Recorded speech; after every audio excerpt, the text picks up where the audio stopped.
Hey everyone, I'm Jasmine Brooks, live inside the control center tonight for 21 Next.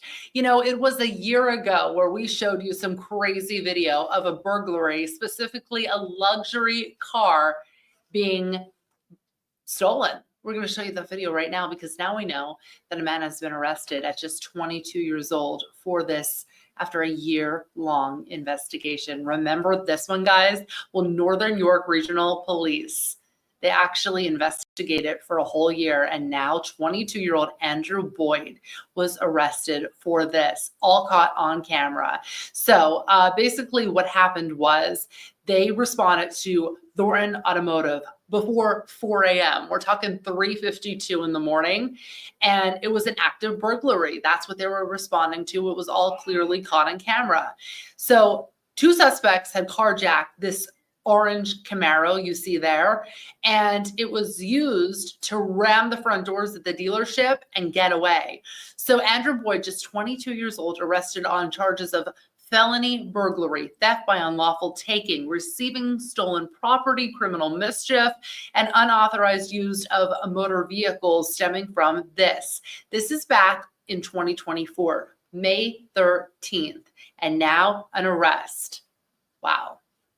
All right, another interesting scenario caught on camera, a car burglary. Shocking new video actually shows the moments after a Lancaster County biker was pulled over following a traffic stop. And now the man is involved and telling us his side of the story. Let's pull this up. You see a man pointing a gun at another man on a bike and then pulling him off the bike. Well, now the motorcyclist is talking about this pretty aggressive altercation, all caught on video. So what we know is the video shows Manheim Township Police Chief. It's Dwayne Fisher. He's actually on administrative leave right now. He pulled his own gun on the motorcyclist, which was a 24-year-old guy. And basically, his name is Benny Pina Rivera. Well, he said that he was on his way to work, a shift at Wingstop on his day off, when everything went down. And that's what happened. So it's being investigated as that officer was off duty. He's now on administrative leave. But that is the Manheim Township Police Chief. There is more from what this motorcyclist has to say in his side of the story. And you can find that at cbs21.com. Well, we've been talking about Representative Malcolm Kenyatta after dropping an F-bomb, the F-bomb, in one of his videos recently, right? And it's causing a lot of people to talk, about that language. He's passionate about what he has to say. And Joel D. Smith actually got a chance to catch up with him to speak a little bit about all of this. Tell us how we got here in the first place. What have you said so far? Not much. Okay, let me get a chair over here. This could take a while. well, join me for this. This is interesting stuff. So, all right, Malcolm Kenyatta. He is the PA representative out of the Philadelphia area. He's run for statewide office a few times before. Recently was elected to be a vice chair for the DNC. Pretty big role, right? Yeah. Democratic National Committee. There he is.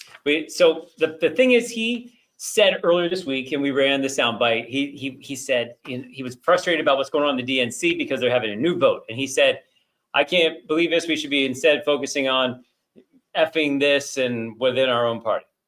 Okay, that's once. Then earlier this week, a couple of days ago, he's talking about we need funding for mass transit. He's very passionate about that. And he says the Republicans think it's a gift to Democrats, but instead he thinks it's important. So he says it's not an effing gift to Democrats. And he wrote that and he put it in a caption and posted that on social media. Did it have the whole word spelled out? It just had the blank for the vowel. So right. Effing. So I posted that, reposted it and said, that's 2 F-bombs in 2 days. Is this a trend or a strategy? He replies and says, the only F-bomb I'm worried about is funding and we deserve it for mass transit. So I was like, enough of this. Let's just contact him and talk to him. And that's what we did today. He was in DC.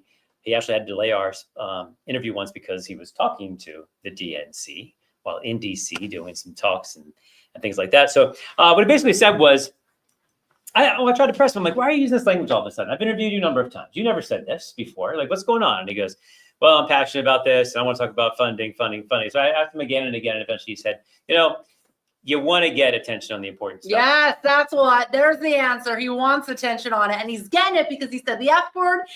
Done. Okay. Done. So that's part of it. But he did say that he's all for a new election. That's fine. It should happen soon, sooner than later. He disagrees with the other vice chair who was putting money, taking some of the DNC money and putting it towards defeating incumbents. So that'd be like, we collect money for the, for let's say the party that's going to be here. Mm-hmm. And then instead, I use the money To pay your bills? to pay my bills. Don't do it. Or just for some of the people here when it's supposed to be for all the people. Sure. How Yeah. about that? So no, I use the money to recruit new employees. Yeah. All right. Instead of having a party for the employees that are already here. Did you ask him if he was getting good attention or bad attention or both? I didn't ask him that. Yeah. Well, you said it. You said it though. He does want to cause the tension on the issue. So maybe, yeah, he wants the tension on the issue. He's getting it and Yeah. getting more So because of the funding, language. yeah. So funding, he thinks is important. So, It's not alright. just more trains. He thinks people need mass transit to get to their. So doctor's if you appointments wanted and everything more else. attention on you, would you say the F-bomb? Would that be something you'd be open to? No, I'm in a different line of work. I think it's more important for us to just report the facts and not make the story about ourselves. Interesting. Okay. There you go. All right. Well, thanks for that report. What are we Okay. going to hear more? 10 and 11? We will have a little bit You wanna then, do and the then news a little bit more on that, and then we will also have more on Face of State. with Joel G. Smith at 8:30 on Sunday morning? I've seen that I'll show. see you then. We can push some ways on wheels. Yeah. Okay, so that's that. There's the scoop. Let's talk a little bit about kittens. I love kittens. I'm sure you love kittens. And if you don't love kittens, then we are not alike, right? But this is really sad. So shelters all across Central PA and beyond are, overwhelmed and inundated with animals. And it's kitten season, right? I mean, all over my Facebook page, it's like kittens for sale or free. Right. So anyways, but shelters in Pennsylvania, central Pennsylvania, where we are really just saying we have more animal surrenders right now.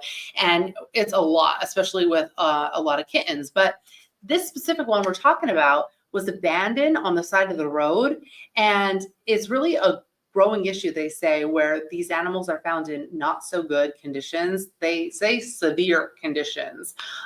Someone left a cat on the side of the road in New Cumberland, and it was rescued, thank goodness, but it was put in a bag and then left on the side of the road.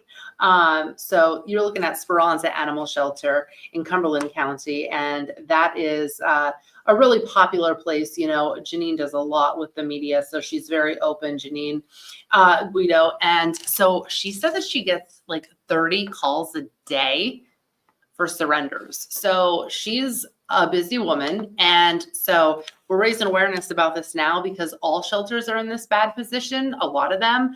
But with that specific kitten, it was put in a bag and tossed to the side of the road, which is so sad. Why would you throw a kitten on the side of the road? I don't know. But you know what? That's that. We're going to go to Tom Russell because the weather is crazy. All the rain, lots of flooding. Fill me in. Wait, they put the camera over here for some reason. So the weird thing about tomorrow is we got some storms early in the day. So coming in, and that's why we called it a CBS 21 Weather Watch Day. So in morning commute could see some thunderstorms and some strong stuff come through. So don't be caught off guard, even when you're taking the kids to the bus stop, things like that. And then it's very warm. Otherwise, we're in the low 80s.